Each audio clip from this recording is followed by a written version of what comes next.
Mengelola risiko sebuah perusahaan membutuhkan suatu strategi yang paling cocok bagi perusahaan tersebut. Untuk menjalankan strategi tersebut dapat dilakukan dengan cara pembelanjaan risiko atau risk financing.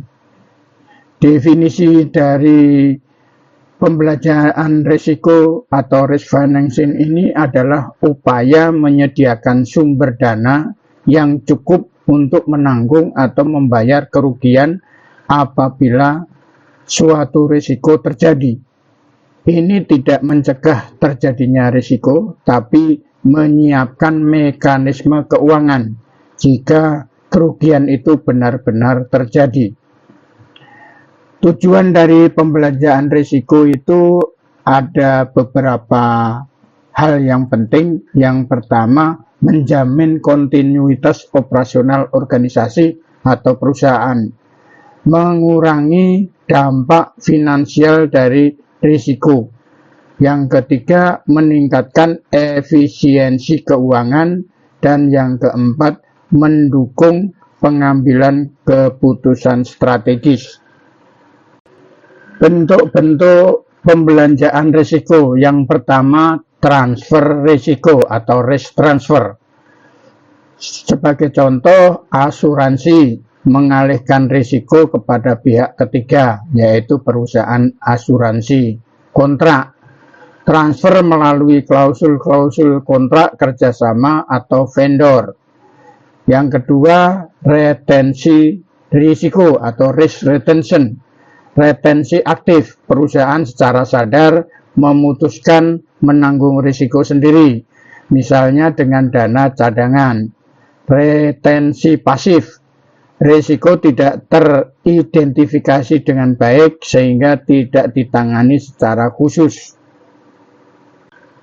Yang ketiga, pembelanjaan alternatif atau alternative risk financing. Captive insurance, perusahaan membentuk anak perusahaan asuransi sendiri.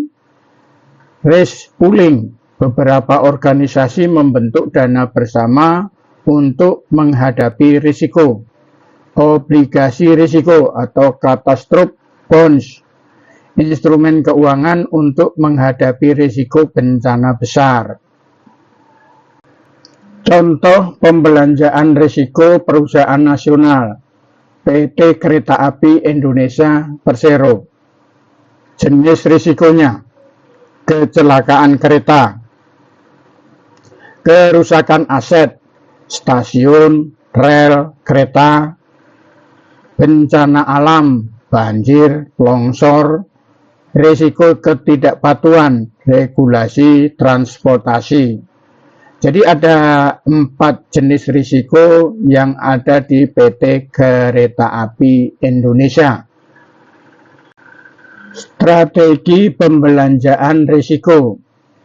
Strategi yang pertama, asuransi umum, yaitu dengan jalan mengasuransikan rangkaian kereta, penumpang, dan aset stasiun ke perusahaan asuransi nasional. Jadi kalau rekan-rekan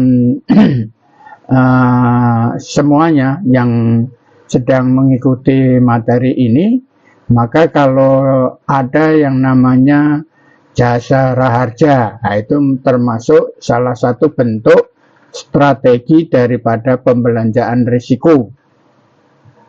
Kemudian dana cadangan internal, menyediakan cadangan anggaran tahunan untuk perbaikan darurat pasca kecelakaan. Kerjasama dengan pemerintah daerah dalam hal mitigasi bencana, contoh early warning system untuk longsor di jalur rel. Yang berikutnya adalah strateginya berupa retensi risiko. Risiko kecil seperti keterlambatan teknis ditanggung sendiri, tidak diasuransikan.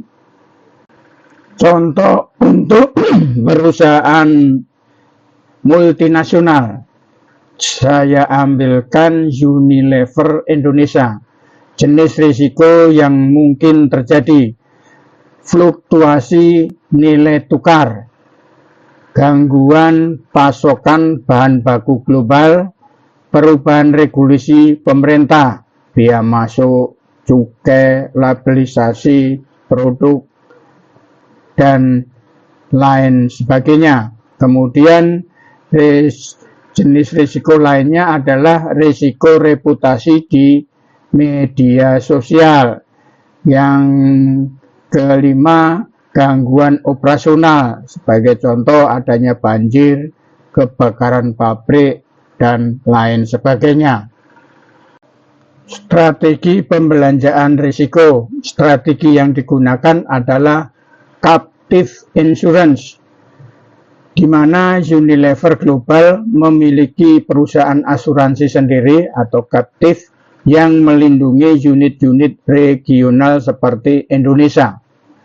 Strategi yang kedua, asuransi multinasional terkoordinasi, yaitu dengan cara menyediakan cadangan anggaran tahunan untuk perbagian darurat pasca kecelakaan. Kemudian strategi yang ketiga adalah hedging keuangan, menggunakan instrumen derivatif untuk melindungi risiko nilai tukar dan harga bahan baku.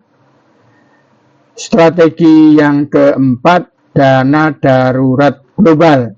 Dana global dialokasikan untuk respon cepat terhadap bencana atau krisis reputasi.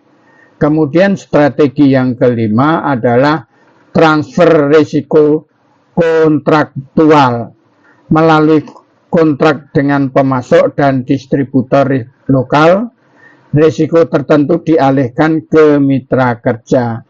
Itulah rekan-rekan semua masalah yang dilakukan dalam strategi pembelanjaan risiko. Mudah-mudahan bermanfaat. Catatan perbandingan. Mari kita lihat perbandingan antara perusahaan nasional dan perusahaan multinasional dari segala strategi yang sudah kita diskusikan tadi. Yang pertama dari aspek skala risiko. Untuk perusahaan nasional itu sifatnya terbatas nasional. Sedangkan untuk perusahaan multinasional itu untuk lintas negara dan bersifat kompleks. Sedangkan pada aspek pilihan pembelanjaan, untuk perusahaan nasional, asuransi konvensional, dan dana internal. Sedangkan untuk perusahaan multinasional, dia merupakan kombinasi captive, asuransi global, dan instrumen keuangan. Kemudian selanjutnya yang ketiga yaitu aspek akses ke solusi. Untuk perusahaan nasional terbatas pada pasar lokal saja, yaitu pasar di dalam negeri. Yang berikutnya untuk perusahaan multinasional akses ke solusi global dan alternatif pembiayaan. Selanjutnya untuk aspek fokus pada perusahaan nasional itu pada infrastruktur dan operasional. Sedangkan untuk perusahaan multinasional merupakan satu reputasi, mata uang, dan supply chain. Itu rekan-rekan semua. Kalau kita bandingkan kegiatan pembelanjaan risiko di perusahaan nasional dan perusahaan multinasional. Semoga bermanfaat.